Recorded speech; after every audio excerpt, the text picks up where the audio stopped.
азыр бул жакта китепканага кирип китепкананы көрүп ага чейин Кутанда окуп чыктык. Чыкканда эле өтө жакшы көрүнүш, чыгып эле көбү китепканага кирет да. Бул жакта мечит аз балдар көрсөтүшөт. Мечиттин алды китепкана. Мен бул бир эле жерлерде эмес, көп жерлерде көрүп атам да, урматтуу мекендешим.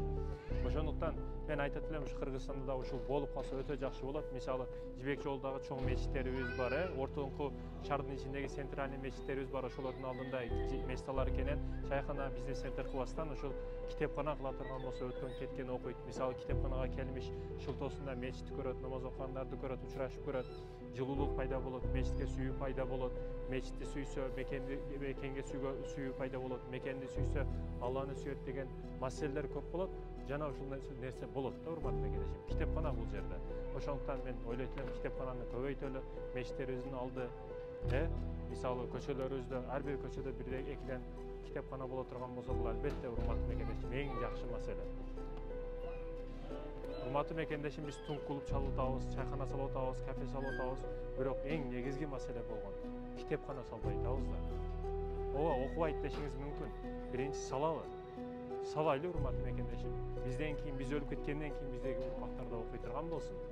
Азыркы муун кызыктырышыбыз керек китепке.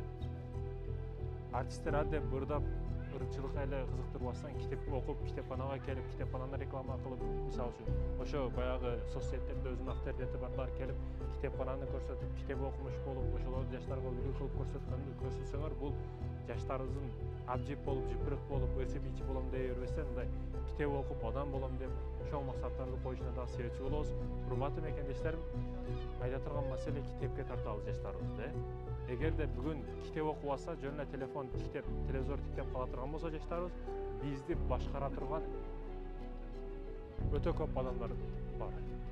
Өтө көп мамлекеттер бар бизди башкара турган. Биз баягы даяр олжо болуп калып кетебиз да. Эч нерсебизди билбейбиз. Неге? Себеби бизде илим жок, билим жок, башыбызга эч нерсе кирген эмес. Мен илимдүү деп эсептебейм өзүмдү.